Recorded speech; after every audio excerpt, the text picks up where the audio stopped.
Le 21 février 1519, une délégation de représentants municipaux pénétra dans le quartier juif de Ratisbonne avec un message qui allait mettre fin à 5 siècles d'histoire.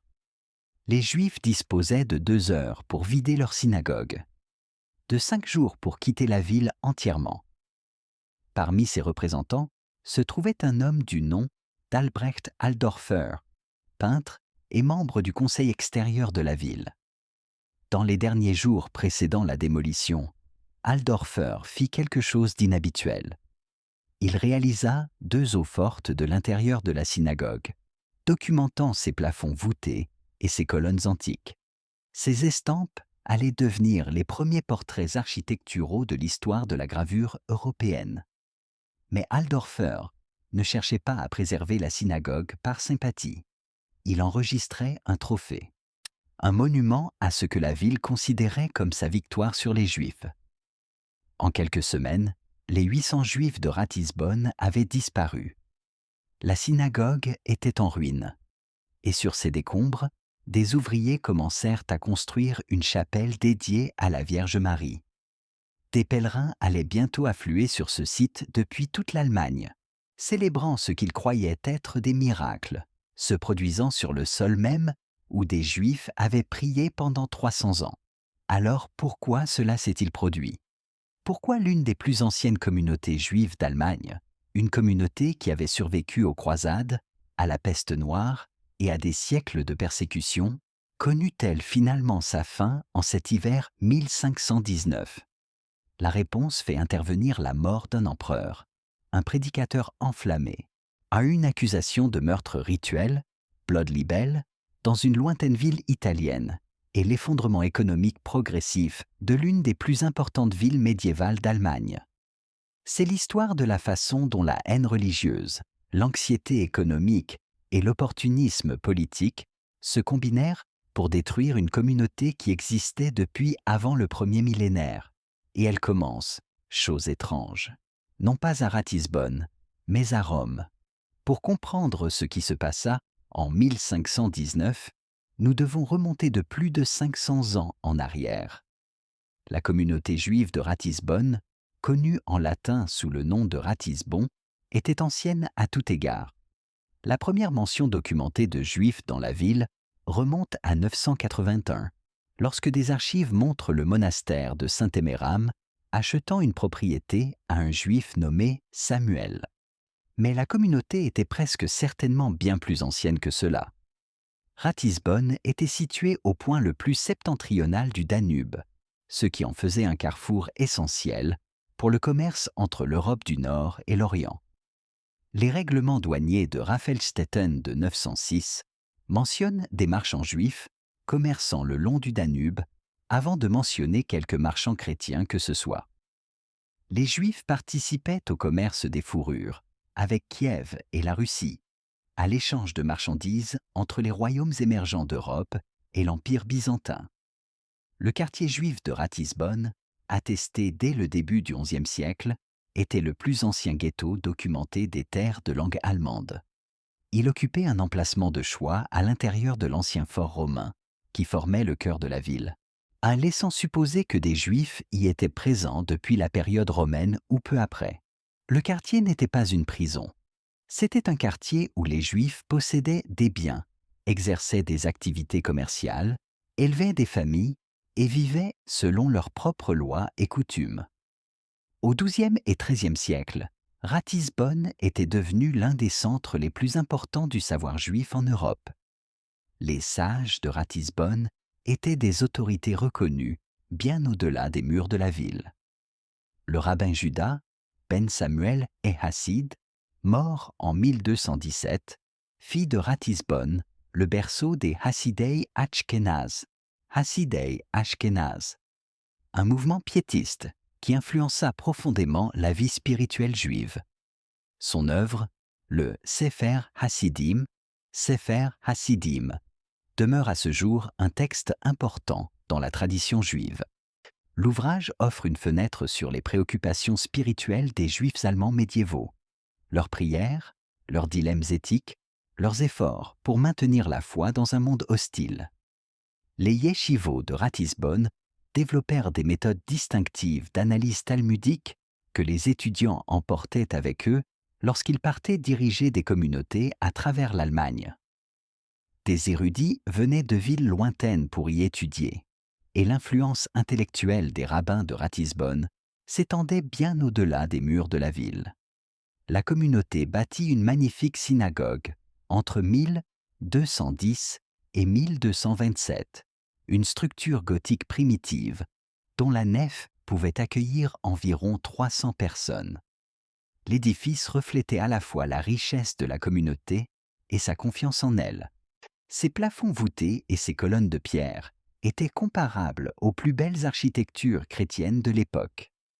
Ils acquirent un cimetière qui servirait de lieu de sépulture aux Juifs de toute la Haute et Basse Bavière. Au fil des siècles, quelques 4200 tombes s'y accumulèrent, représentant génération après génération de Juifs qui avaient vécu et étaient morts à Ratisbonne. La communauté établit un hôpital, un bain rituel, un hospice et une académie, qui, selon une chronique de 1478, avait fourni des médecins et des enseignants à toutes les régions d'Allemagne. Mais voici ce qui rendait Ratisbonne singulière. Alors que d'autres communautés juives à travers l'Europe étaient expulsées, massacrées ou dispersées au cours du Moyen Âge, les Juifs de Ratisbonne survécurent. Ils survécurent à la première croisade de 1096, lorsque des foules progressant à travers la Rhénanie massacrèrent des populations juives entières. À Ratisbonne, la communauté fut contrainte à la conversion, mais au bout d'un an, l'empereur Henri IV lui permit de revenir au judaïsme. Les convertis de force n'avaient jamais accepté le christianisme dans leur cœur. Ils s'étaient soumis sous la menace de mort, et dès que cette menace fut levée, ils retournèrent à leur foi. Ils survécurent au massacre de Rindfleisch de 1298, lorsqu'un chevalier allemand du nom de Rindfleisch mena une foule qui assassina des milliers de Juifs à travers la Franconie et la Bavière. Ils survécurent au pogrom de Deggendorf de 1338.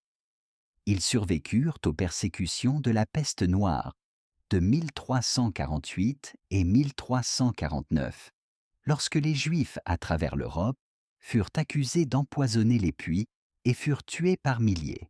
De ville en ville, les communautés juives furent anéanties. Mais pas à Ratisbonne. Comment survécurent-ils? De la même façon que les communautés juives à travers l'Europe médiévale parvinrent à se maintenir où que ce soit, par la protection venue d'en haut. Les Juifs de Ratisbonne étaient considérés comme la propriété de la couronne, serfs de la chambre royale, serf of the royal chamber. Ce statut juridique était à la fois dégradant et protecteur. Il signifiait que l'empereur avait un intérêt financier direct dans leur survie. Il versait des impôts substantiels directement au trésor impérial. Les tuer ou les expulser signifiait perdre des revenus. Mais la protection impériale était toujours conditionnelle. Elle durait seulement aussi longtemps que l'empereur était disposé à la faire respecter, et seulement aussi longtemps que l'empereur vivait. Et les Juifs de Ratisbonne le savaient mieux que quiconque. Pour comprendre pourquoi les chrétiens de Ratisbonne en vinrent à nourrir un tel ressentiment envers leurs voisins juifs, il nous faut parler d'argent. La doctrine catholique médiévale interdisait aux chrétiens de percevoir des intérêts sur les prêts. Tout intérêt, quel qu'il fût, était considéré comme de l'usure, un péché mortel. La position de l'Église était sans ambiguïté. Prêter de l'argent à intérêt était fondamentalement immoral, une violation de l'éthique chrétienne. Cela créait un problème évident. La société médiévale avait désespérément besoin de crédit. Les paysans avaient besoin de prêts pour survivre jusqu'à la récolte. Les marchands avaient besoin de capitaux pour financer leurs expéditions commerciales. Les nobles avaient besoin d'argent pour équiper leurs soldats, entretenir leurs domaines, payer les dots de leurs filles. Même les églises et les monastères avaient besoin de financement pour leurs chantiers de construction. La loi juive adoptait une position différente. Bien que les Juifs fussent interdits de percevoir des intérêts auprès de leur corps légionnaire, ils avaient le droit de prêter à intérêt à des non-Juifs. Cela n'avait pas été conçu à l'origine pour encourager le prêt d'argent. C'était simplement la reconnaissance que les transactions entre personnes de confessions différentes obéissaient à des règles différentes. Mais combiné aux interdictions chrétiennes, cela créait une situation où les Juifs détenaient un quasi-monopole sur le prêt d'argent légal dans de nombreuses régions d'Europe. Et ce monopole était très lucratif. Un rabbin du XIVe siècle, nommé Mordecai ben Hillel d'Allemagne, observa que il n'est pas de profit dans aucune forme de commerce comparable à celui que l'on peut tirer du prêt d'argent. Il importe de comprendre que tous les Juifs n'étaient pas prêteurs d'argent. Certains étaient médecins, marchands, artisans, mais une proportion croissante de la communauté se tourna vers la finance, en partie parce que c'était lucratif et en partie parce qu'ils avaient peu d'autres options. Les guildes chrétiennes contrôlaient la plupart des métiers qualifiés et en excluaient les Juifs. Si l'on ne pouvait être ni forgeron, ni boulanger, ni tisserand, et si sa communauté était trop petite pour soutenir sa propre économie interne, que faire d'autre? Où les Juifs de Ratisbonne pratiquaient le prêt d'argent à grande échelle. Ils prêtaient à des princes laïcs, à des ecclésiastiques, aux marchands de la ville. Au temps de l'apogée de la communauté, cela apporta la prospérité. Certains prêteurs juifs devinrent extraordinairement riches. Un chroniqueur nommé Anselmus de Parengar décrivit les appartements magnifiques d'un riche juif nommé Samuel Bellassar. Mais cette prospérité avait un coût. L'activité même qui faisait vivre la communauté engendrait également un profond ressentiment. Les débiteurs qui ne pouvaient rembourser leurs prêts s'en prenaient aux prêteurs. Les gens qui voyaient leurs voisins perdre leurs biens au profit de créanciers juifs s'en prenaient aux créanciers, et non aux mauvaises décisions financières des emprunteurs. Et les taux d'intérêt élevés pratiqués par les prêteurs juifs, parfois nécessaires compte tenu des risques qu'ils encouraient, étaient faciles à présenter comme de la cupidité et de l'exploitation. Au XVe siècle, les synodes de l'Église allemande réclamaient l'abolition totale de l'intérêt. Le concile de Bamberg, de 1451, menaçait de placer sous interdit toute paroisse ou communauté qui tolérait l'usure juive. Le sentiment anti-usure devenait une position politique respectable, un moyen pour les réformateurs de démontrer leur qualité morale. Le ressentiment à Ratisbonne était amplifié par autre chose encore, le système des guildes. Les artisans chrétiens formaient leurs propres associations protectrices, réglementant qui pouvait exercer dans leur métier, contrôlant les prix et les normes de qualité. Ces guildes détenaient un pouvoir politique considérable dans la ville, et les guildes détestaient les Juifs.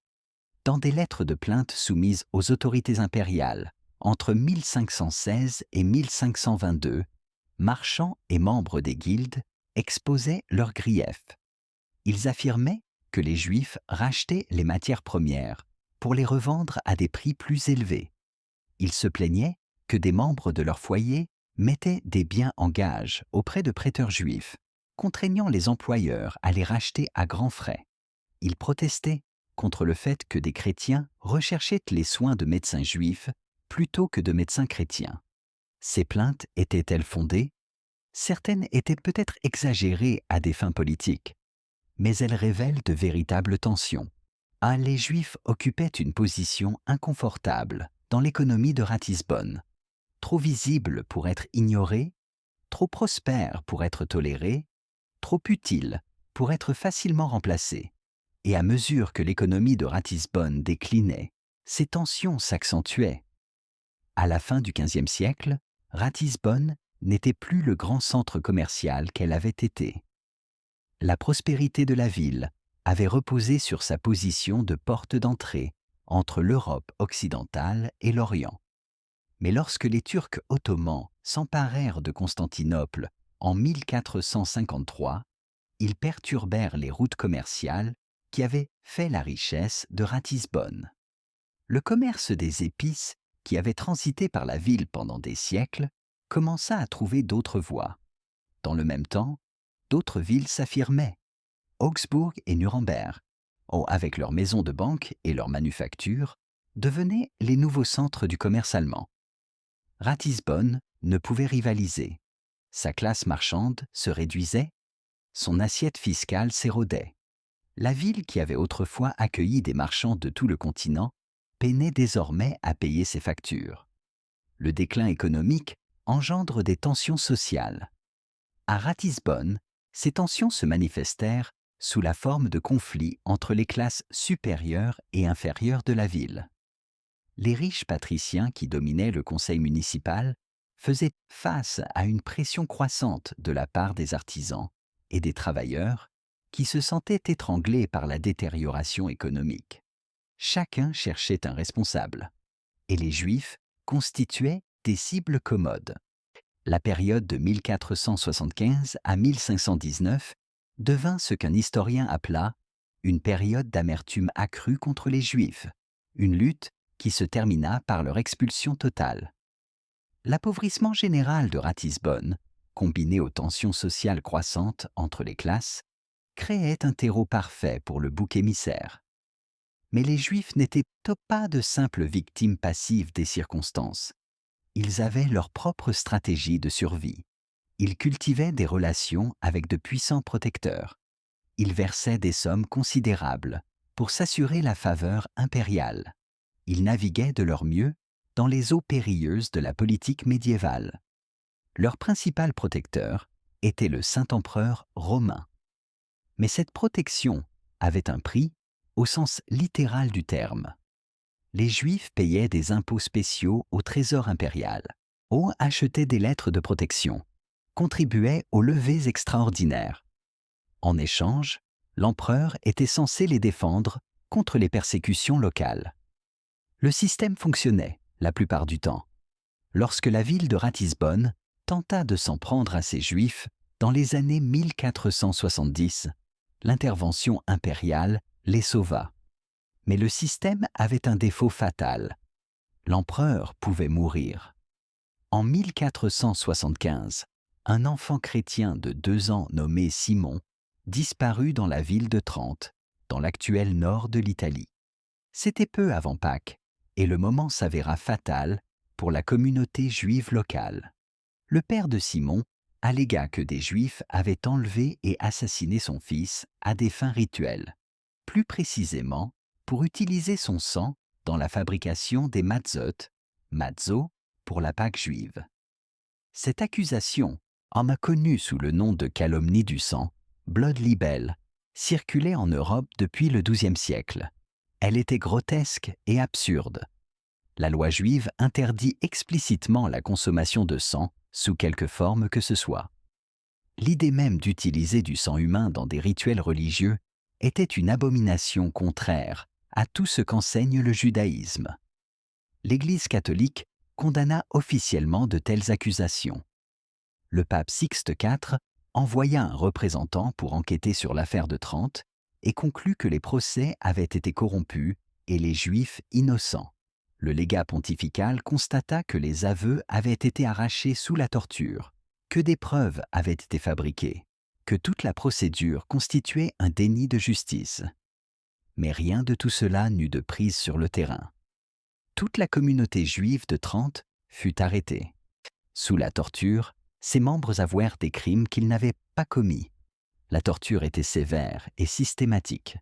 Les prisonniers étaient soumis à la strapade, strapado, suspendus par les poignets attachés dans le dos jusqu'à ce que leurs épaules se disloquent. On les brûlait avec des fers chauffés à blanc. On les privait de sommeil pendant des jours. Certains prisonniers rétractaient leurs aveux durant les moments de lucidité et de répit que leur accordait la corde, pour être torturés encore plus sévèrement jusqu'à rétracter leur rétractation. D'autres, désespérés de mettre fin à la douleur, avouèrent tout ce que leurs interrogateurs voulaient entendre. Les séances de torture étaient des pêches aux aveux. Les interrogateurs posaient des questions suggestives, proposaient des noms ou insistaient pour obtenir des détails sur les communautés juives d'autres villes. Il voulait étendre la conspiration aussi loin que possible. Et au cours de ces séances de torture, il se produisit quelque chose qui allait atteindre Ratisbonne jusqu'au bout du monde. L'un des prisonniers, un peintre juif nommé Israël, s'effondra et avoua que des juifs de Ratisbonne utilisaient également le sang d'enfants chrétiens pour fabriquer des matzos. Cette accusation ne reposait sur aucun fait. Elle avait été arrachée sous la torture à un homme qui aurait dit n'importe quoi pour faire cesser la douleur. Israël avait peut-être nommé Ratisbonne simplement parce que c'était une grande et célèbre communauté juive. Il avait peut-être été influencé par ses interrogateurs, qui cherchaient à étendre le filet aussi loin que possible. Cet aveu ne valait rien comme preuve de quoi que ce soit, si ce n'est de l'efficacité de la torture. Mais cela suffit. L'évêque Hinderbach de Trente écrivit à l'évêque de Ratisbonne. Les autorités locales de Ratisbonne arrêtèrent promptement 17 membres de la communauté juive. Ils furent emprisonnés et torturés. Les mêmes méthodes qui avaient produit de faux aveux à Trente furent appliquées à Ratisbonne. Pendant 4 ans, ces Juifs demeurèrent en prison. 4 ans d'incertitude, de peur, les dirigeants de la communauté pourrissant dans leurs cellules, tandis que leurs familles peinaient à survivre dehors. La communauté était paralysée. Ceux qui étaient restés libres devaient verser des pots de vin, engager des avocats, présenter des pétitions aux autorités impériales, sans savoir si leur père, leurs frères et leurs maris seraient un jour libérés. Il fallut de répétées interventions de l'empereur Frédéric III pour obtenir leur libération. L'empereur imposa à la ville une lourde amende et l'engagement que Ratisbonne n'expulserait pas ces Juifs.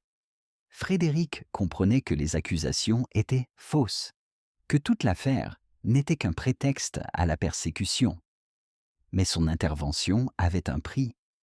La communauté juive dut le rémunérer généreusement pour sa protection. Les prisonniers furent finalement libérés. Mais le mal était fait. L'accusation avait planté une graine. La communauté juive avait été affaiblie, humiliée, montrée dans sa vulnérabilité. Et toute une génération de habitants de Ratisbonne avait grandi en entendant dire que leurs voisins juifs utilisaient le sang chrétien dans leurs rituels. Ce n'était pas vrai. Cela n'avait jamais été vrai. Le meurtre rituel, Blood Libel, est l'un des mythes antisémites les plus tenaces et les plus destructeurs de l'histoire. Il a servi à justifier des massacres, des expulsions et des persécutions pendant des siècles. Mais la vérité importe rarement quand les gens veulent croire un mensonge. La première grande agression contre les Juifs de Ratisbonne ne vint pas de la foule, mais de la chair. En 1476, un prédicateur dominicain du nom de Peter Schwartz, également connu sous le nom de Peter Nigri, arriva à Ratisbonne. Ses sermons anti-juifs étaient d'une virulence redoutable. Il accusa les Juifs de tous les crimes imaginables, enflammant la population de récits sur la perversité juive et la souffrance chrétienne. Sous l'influence de la prédication de Schwartz, la ville confisqua les biens de l'ensemble de la communauté juive. Ce fut un vol massif, cautionné par l'autorité religieuse. Les Juifs perdirent tout ce qu'ils avaient accumulé au fil des générations. La communauté survécut à cette attaque de justesse. La protection impériale la sauva une fois encore de l'expulsion, ou de pire. Mais elle ne s'en releva jamais pleinement. La confiscation de 1476 appauvrit de nombreuses familles, brisa des commerces établis de longue date, désorganisa les réseaux de crédit et d'échange qui avaient assuré la survie de la communauté. Et les prédicateurs continuèrent d'affluer. Le plus important fut Balthasar Hubmaier, qui arriva à Ratisbonne en 1516 comme prédicateur de la cathédrale. Hubmaier était brillant et charismatique, docteur en théologie, ayant étudié sous Johann Eck à l'université d'Ingolstadt. Mais il deviendrait plus tard l'un des chefs de file du mouvement anabaptiste, et mourrait en martyr, brûlé sur le bûcher pour ses convictions religieuses. Mais en 1516 et dans les années suivantes, Hubmaier consacra ses talents considérables à une seule cause, l'expulsion des Juifs de Ratisbonne. Il prêcha sans relâche contre l'usure juive. Il accusa les Juifs de blasphème. Il exigea que leur synagogue soit convertie en église chrétienne. Ses sermons attiraient les foules et enflammaient les passions. En 1518, Hubmaier mena sa campagne anti-juive avec une telle agressivité qu'il fut convoqué pour se défendre de charges de sédition devant une diète impériale. Les Juifs, de leur côté, contre-attaquèrent par tous les moyens dont ils disposaient. Ils firent appel aux autorités impériales, versèrent des pots de vin, mobilisèrent toutes les influences qu'ils pouvaient. Mais la campagne de Hubmaier produisait son effet. Du haut de la chaire, il tenait. Nous avons obtenu de Rome une bulle qui place sous l'interdit quiconque aide un juif à percevoir ses intérêts usuraires. Il préparait le terrain pour ce qui allait suivre. Il n'attendait plus que le bon moment. Le 12 janvier 1519, l'empereur Maximilien Ier mourut à Wels en Haute-Autriche. Maximilien avait été une figure ambiguë pour les Juifs du Saint-Empire romain germanique. Sa politique avait varié de manière erratique, guidée le plus souvent par des considérations financières. Entre 1494 et 1510, il autorisa 13 expulsions de Juifs de différents territoires, généralement en échange de versements en espèces des gouvernements locaux, désireux de se débarrasser de leurs Juifs. Et des villes et des territoires sollicitaient l'autorisation de Maximilien d'expulser leur population juive, et Maximilien accordait cette permission en contrepartie de sommes substantielles. C'était un arrangement cynique. Les Juifs perdaient leur foyer et l'empereur empochait l'argent. Mais après 1510, quelque chose changea dans l'approche de Maximilien. Il commença à percevoir le potentiel que représentait une fiscalité régulière, prélevée sur des communautés juives stables, plutôt que des versements uniques tirés des expulsions. Une communauté qui payait des impôts réguliers année après année valait davantage qu'une somme forfaitaire, extorquée une fois pour toutes. Le calcul était simple, même si la morale restait inchangée. Il opposa une résistance croissante aux campagnes visant à expulser les Juifs de Ratisbonne. La ville avait pétitionné pendant des années, cherchant l'autorisation de chasser sa population juive. Maximilien continuait de refuser, reconnaissant peut-être que l'antique communauté qui s'y trouvait avait plus de valeur intacte que dispersée. Il soutira des paiements aux deux parties, à la ville pour avoir examiné sa pétition, aux Juifs pour l'avoir rejetée. Maximilien avait également développé un intérêt intellectuel inattendu pour les textes juifs. La controverse autour de la destruction de tous les exemplaires du Talmud avait atteint sa cour. L'humaniste Johann Reuchlin avait défendu le Talmud contre ceux qui voulaient le détruire, en faisant valoir que les livres juifs contenaient une sagesse méritant d'être préservée.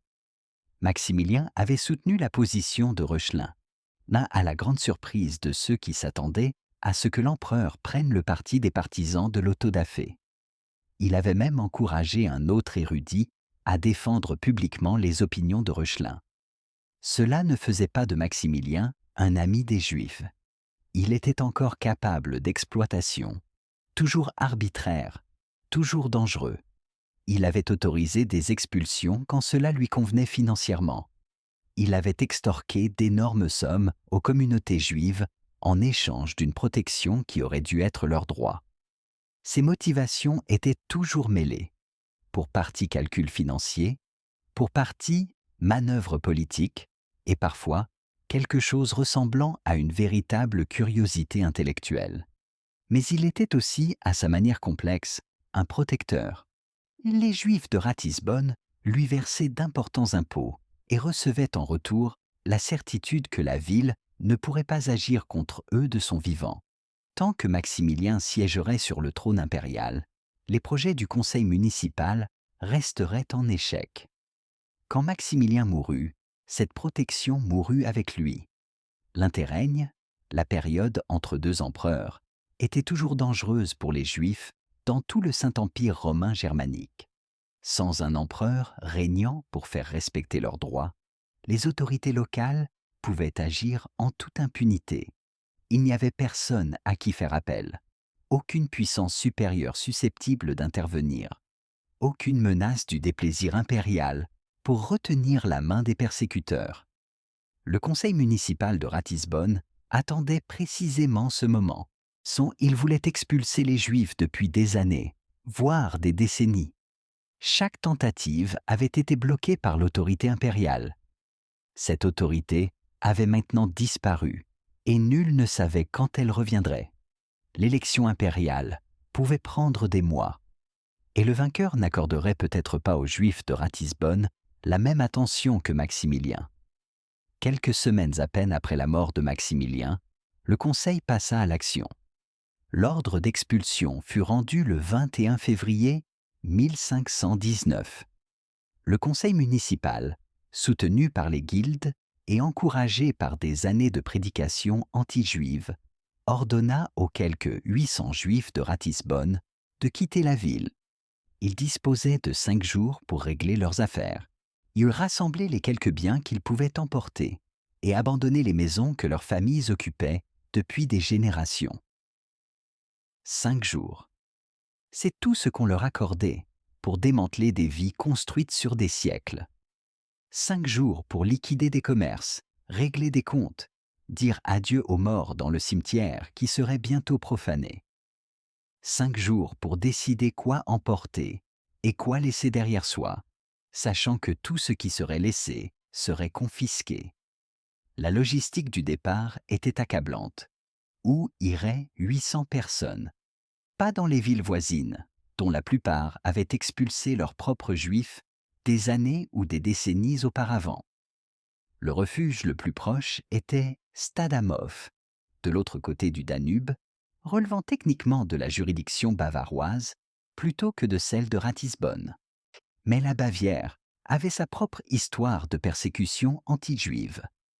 Rien ne garantissait que ce refuge serait durable. Les familles devaient trouver des moyens de transport pour les vieillards et les malades. Elles devaient affréter des chariots pour emporter les biens qu'elles pouvaient au sauver. Elles devaient négocier la vente de propriétés qu'elles étaient forcées d'abandonner, sachant que les acheteurs n'en offriraient qu'une fraction de la valeur réelle, forts de tout l'avantage qu'ils détenaient. Les Juifs eux-mêmes furent contraints de démolir l'intérieur de leur synagogue avant de partir. Ils en retirèrent les objets sacrés, les rouleaux de la Torah, les livres de prière, les objets liturgiques qui avaient servi pendant des générations. Ils effacèrent les noms divins des murs, mais refusant de laisser des mains chrétiennes toucher à ce qui était sacré. Si la synagogue devait être détruite, ils feraient en sorte que sa profanation ne soit pas totale. Les rouleaux de la Torah survivraient, portés en exil, cœur vivant de la communauté même lorsque son corps physique était démembré. Puis la démolition commença. Des ouvriers abattirent la synagogue, qui s'était dressée pendant 3 siècles, la magnifique structure gothique qui avait été la fierté de la communauté et le siège de certains des plus grands érudits juifs d'Europe. Ils rasèrent le quartier juif, maison par maison. Et sur l'emplacement même où s'était élevée la synagogue, ils commencèrent à construire une chapelle dédiée à la Vierge Marie. Le cimetière juif, qui comptait peut-être 4200 tombes et servait de lieu de sépulture aux Juifs de toute la Bavière, fut systématiquement détruit. Les pierres tombales furent arrachées du sol et réutilisées comme matériaux de construction. Ce n'étaient pas de simples pierres. Chacune marquait une personne, un parent, un enfant, un enseignant, un érudit. Chacune était gravée de lettres hébraïques, de prières pour les morts, des noms et des dates qui étaient tout ce qui restait de vie vécue des siècles plus tôt. Certaines pierres tombales furent incorporées dans des églises, humiliation délibérée. D'autres devinrent des gravats, des pavés, des fondations de bâtiments.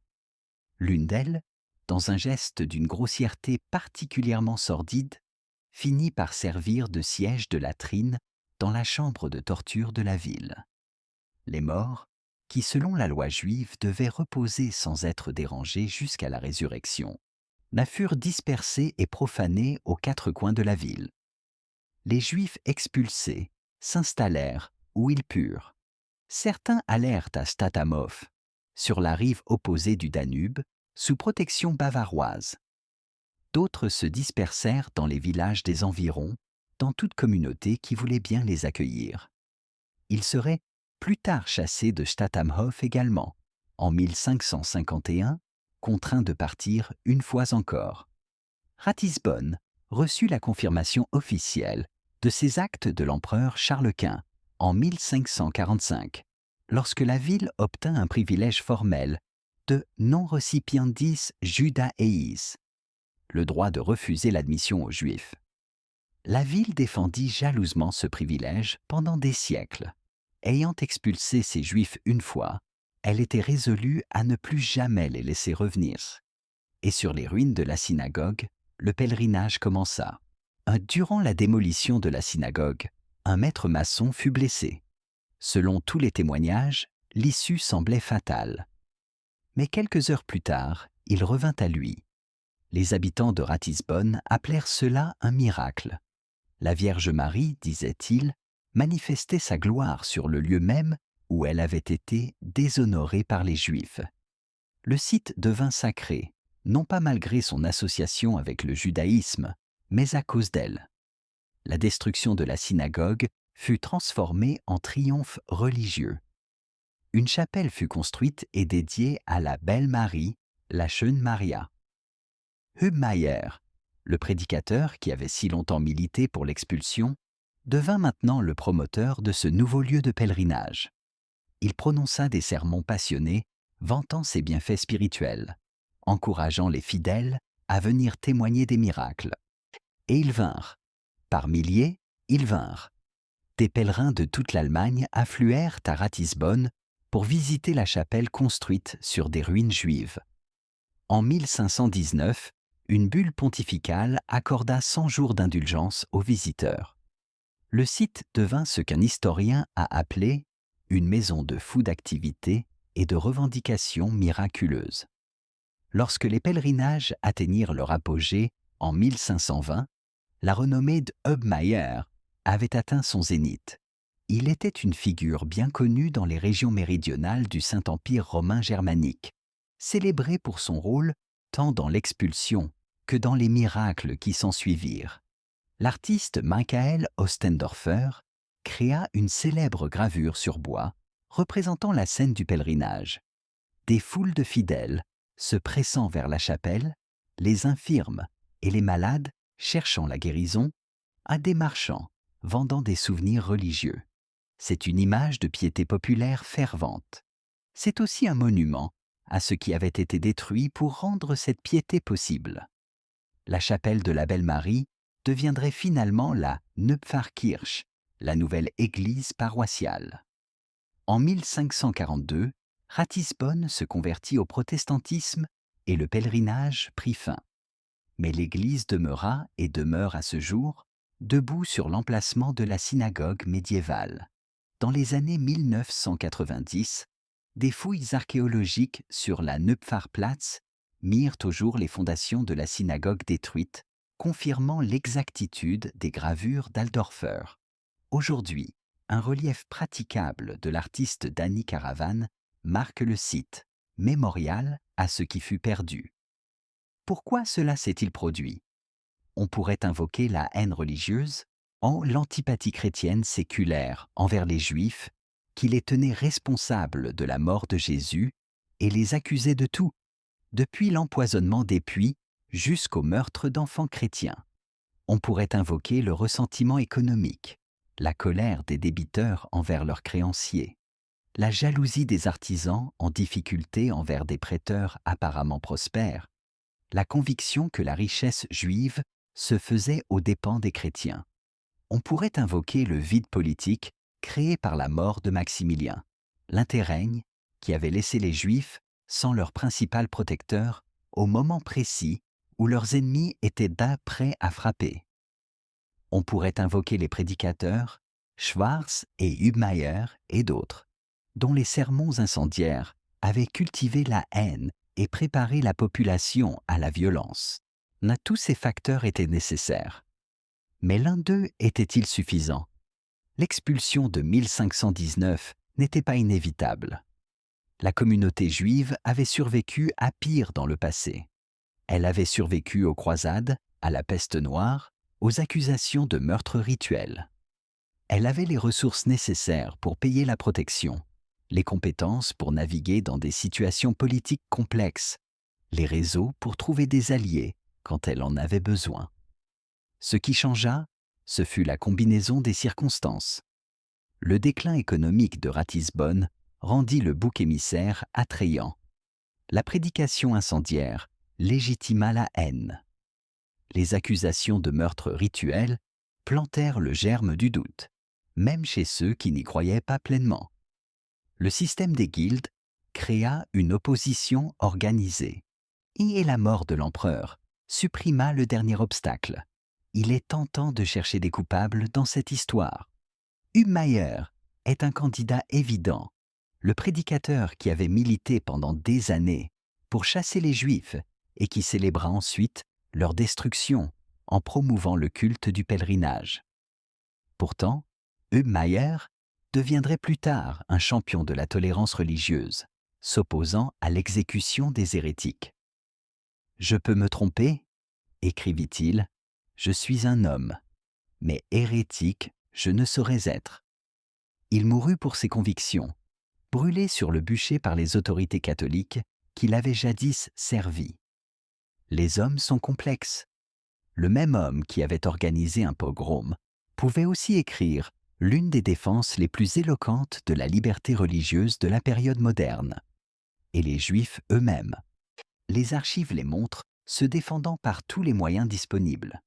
Ils firent appel aux empereurs, payèrent pour leur protection, engagèrent des avocats, rédigèrent des lettres de défense.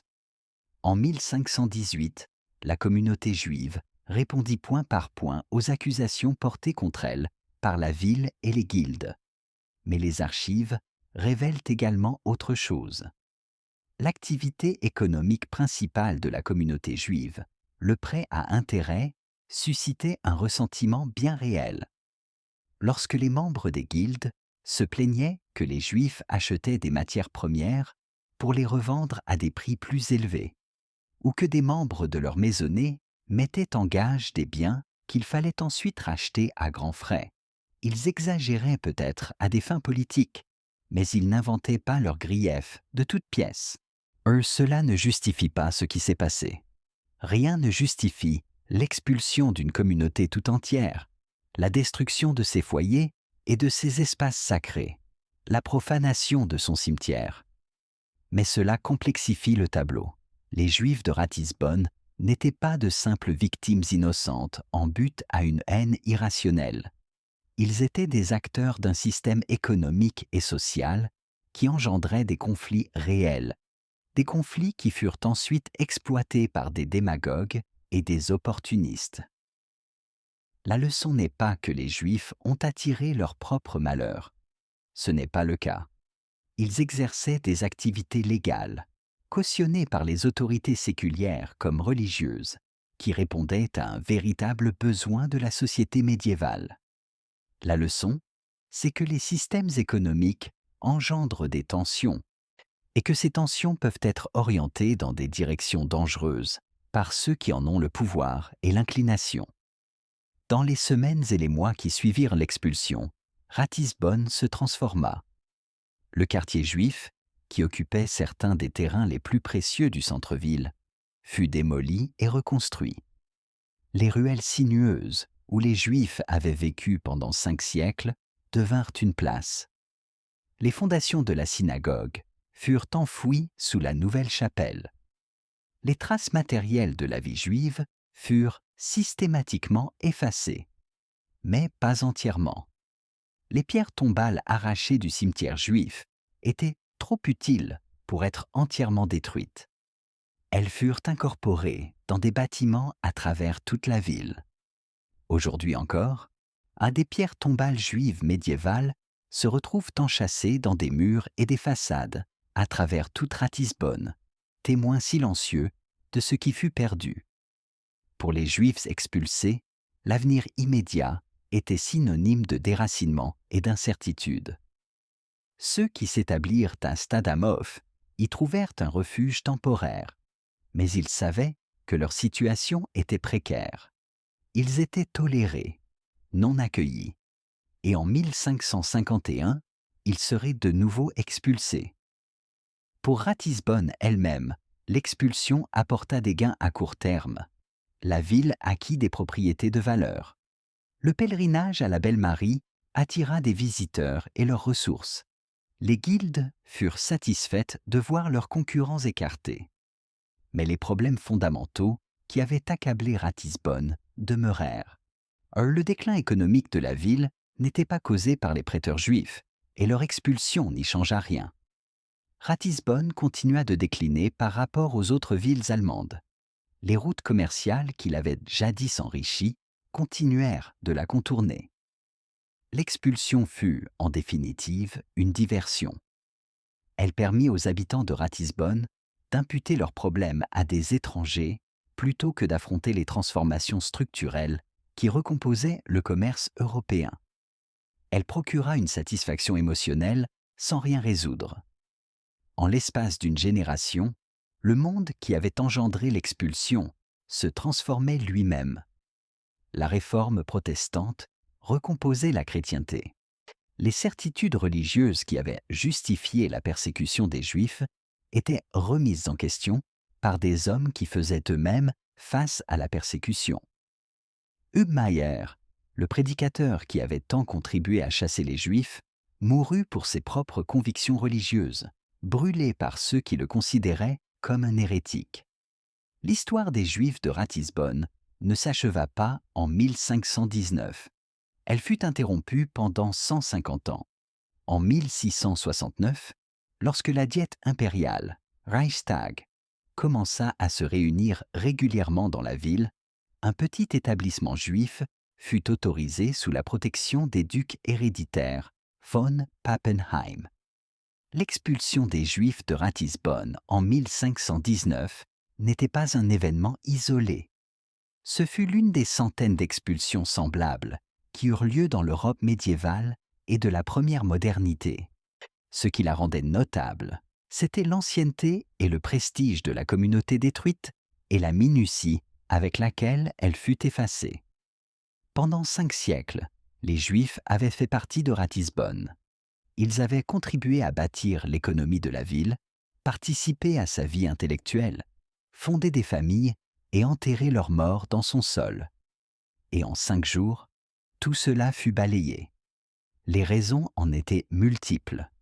Une haine religieuse fermentée pendant des siècles, un ressentiment économique né de temps difficiles, un opportunisme politique quand la protection vint à faillir, une prédication incendiaire qui canalisa la colère vers une minorité vulnérable, une concurrence entre guildes qui donna aux intérêts commerciaux un enjeu dans l'expulsion. Mais la raison la plus profonde était peut-être la plus simple. Les Juifs étaient différents. Ils priaient différemment, s'habillaient différemment, parlaient entre eux une autre langue, maintenaient des coutumes qui semblaient étranges à leurs voisins chrétiens.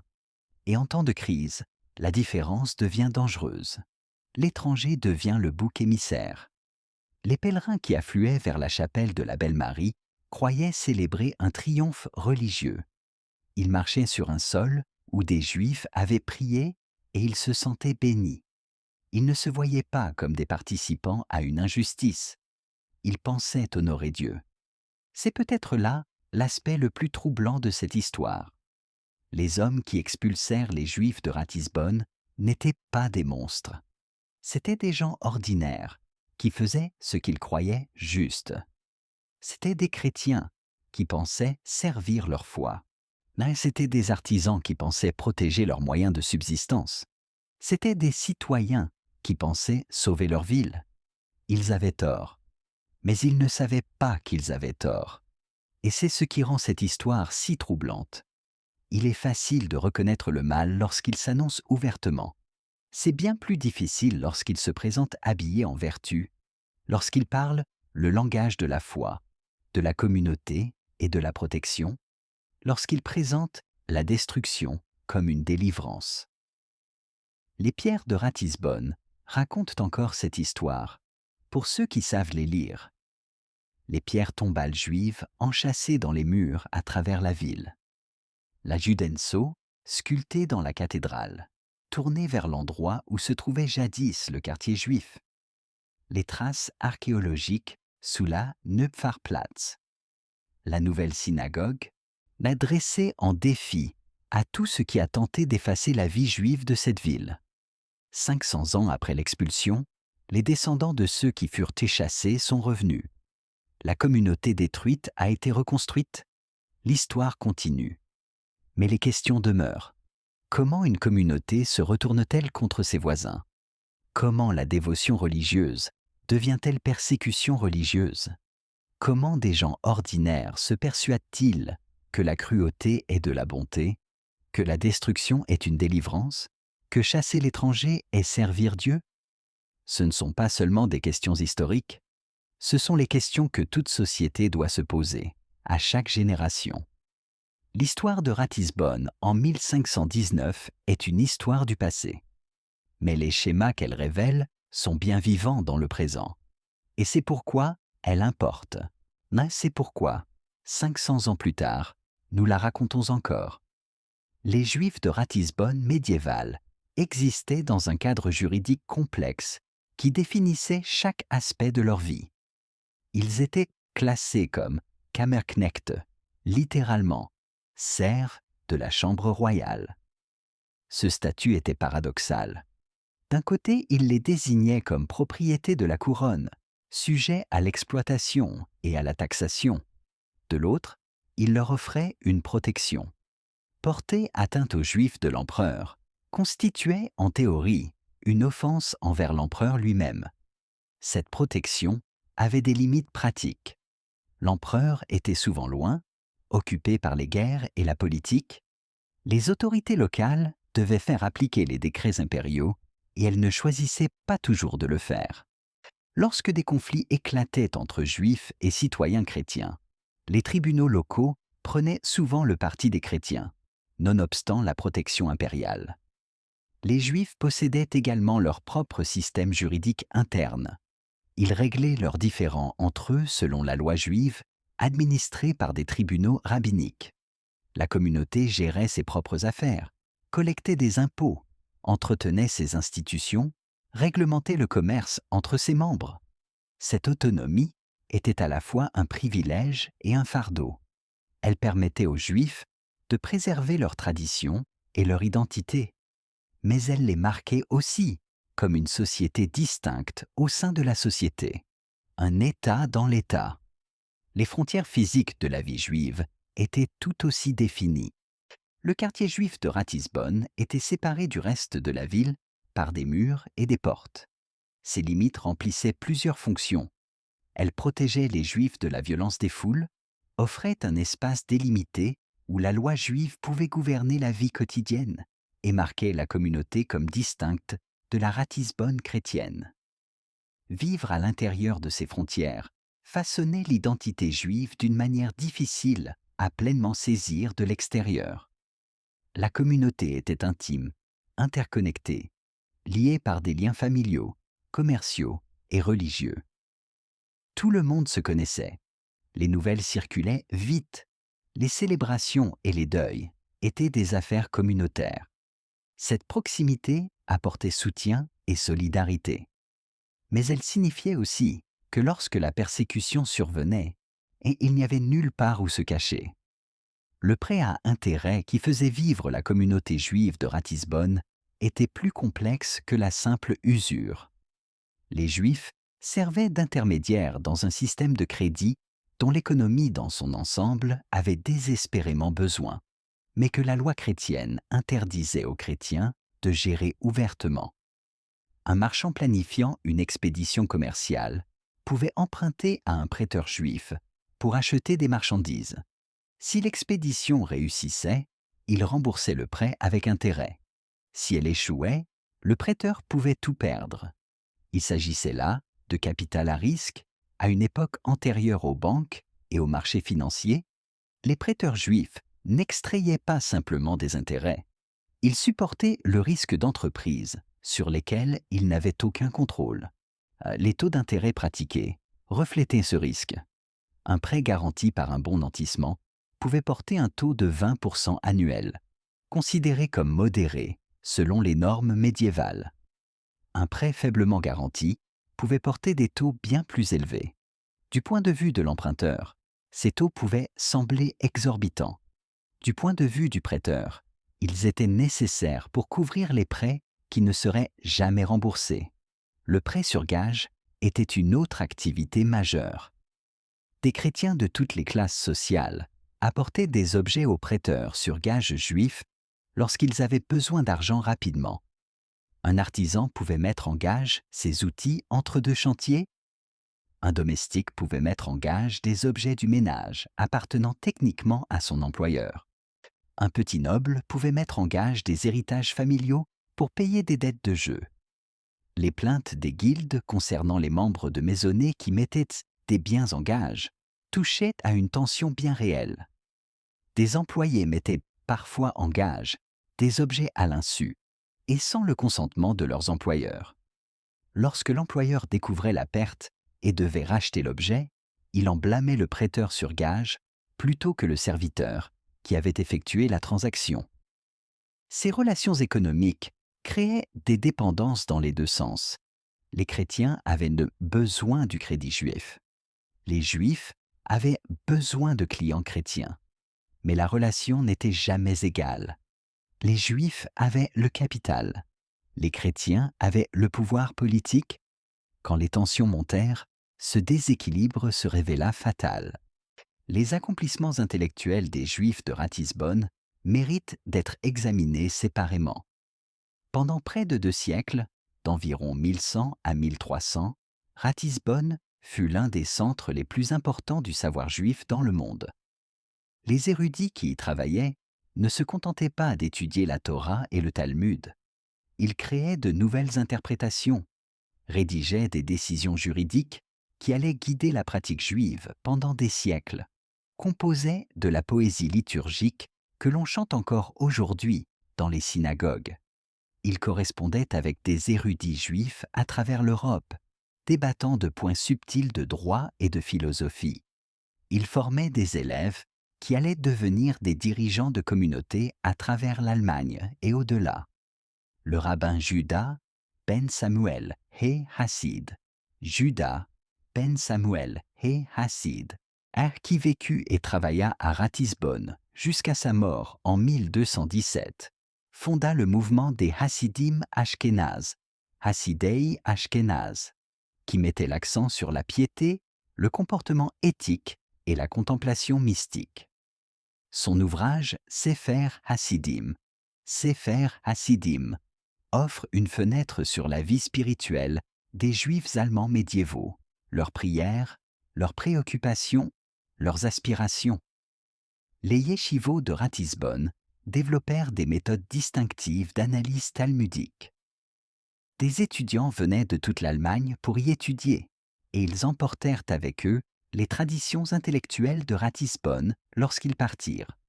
Une chronique de 1478, à quelques décennies seulement de l'expulsion, notait que l'Académie avait en fourni des docteurs et des maîtres pour toutes les régions d'Allemagne.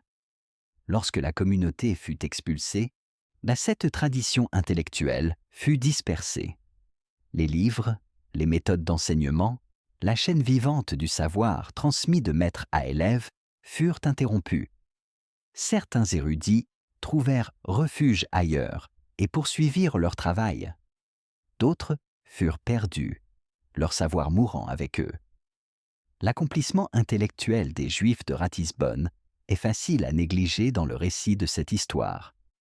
Ils n'étaient pas seulement des victimes de persécutions. Ils étaient des créateurs de culture, des contributeurs à une tradition du savoir qui remonte à des millénaires et se poursuit aujourd'hui.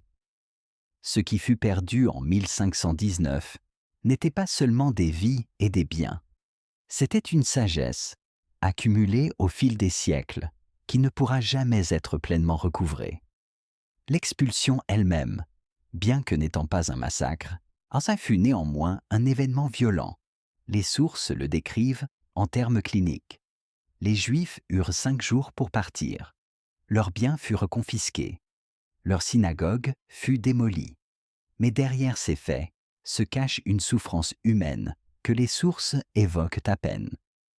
Des familles qui avaient vécu dans les mêmes maisons depuis des générations furent contraintes de tout abandonner. Des personnes âgées qui ne pouvaient se déplacer facilement furent mises en route. Des enfants furent arrachés au seul monde qu'ils avaient jamais connu. La destruction du cimetière fut particulièrement dévastatrice. Dans la tradition juive, profaner des tombes est un péché grave. Les morts doivent reposer, sans être dérangés, jusqu'à la résurrection. Lorsque les chrétiens de Ratisbonne arrachèrent 4200 pierres tombales pour les utiliser comme matériaux de construction, ils ne détruisaient pas seulement des biens. Ils violaient le lien sacré entre les vivants et les morts. Des Juifs qui passèrent plus tard par Ratisbonne reconnurent parfois des pierres provenant des tombes de leurs ancêtres, enchâssées dans des bâtiments chrétiens. L'humiliation était délibérée. Les pierres tombales n'étaient pas cachées. Elles étaient exposées, monument au triomphe chrétien sur la foi juive. Certains des Juifs expulsés moururent sur la route de l'exil. Les sources ne donnent pas de chiffres, mais voyager en hiver dans l'Allemagne du XVIe siècle était dangereux même pour ceux qui avaient des ressources. Pour des réfugiés disposant de peu d'argent et sans destination claire, le taux de mortalité dut être significatif. Ceux qui survécurent faisaient face à un avenir incertain. Statamov offrait un refuge temporaire, mais chacun savait que cela pourrait ne pas durer. À Ratisbonne, le pèlerinage à la Belle Marie était florissant. Le pape Léon X avait accordé 100 jours d'indulgence aux pèlerins qui visitaient la chapelle. Balthasar Hubmaier promouvait le culte avec enthousiasme, commandant des gravures sur bois et des pamphlets célébrant les miracles qui s'y produisaient prétendument. En 1520, le pèlerinage était devenu l'un des plus populaires du sud de l'Allemagne. Le conseil municipal distribua les biens juifs confisqués entre ses membres et leurs alliés. L'immobilier de premier choix au cœur de la vieille ville, des propriétés que des familles juives avaient possédées pendant des siècles, appartenaient désormais à des patriciens chrétiens. Les matériaux de construction de la synagogue furent recyclés dans de nouveaux chantiers. Les pierres tombales du cimetière apparurent dans des murs et des fondations à travers la ville. Pour ceux qui avaient orchestré l'expulsion, le mois de février 1519 ressemblait à un succès complet. Les Juifs étaient partis. Le pèlerinage apportait revenus et prestige. Les guildes étaient satisfaites. Les prédicateurs triomphaient. De l'autre côté du fleuve, à Stadtamhof, quelques 800 réfugiés tentaient de reconstruire leur vie. Ils avaient tout perdu, sauf ce qu'ils avaient pu emporter. Leur synagogue était en ruine. Les tombes de leurs ancêtres étaient profanées. Leur communauté, l'une des plus anciennes d'Allemagne, avait été effacée de la ville où elle existait depuis avant le premier millénaire. Et ils allaient tenter de recommencer. Ils l'avaient toujours fait. Mais la Ratisbonne qu'ils avaient connue, la Ratisbonne où leur famille avait vécu, prié et été enterrée pendant 500 ans, avait disparu pour toujours. Si vous avez trouvé cette histoire intéressante, la prochaine vidéo va vous surprendre. Cliquez ici pour la regarder maintenant.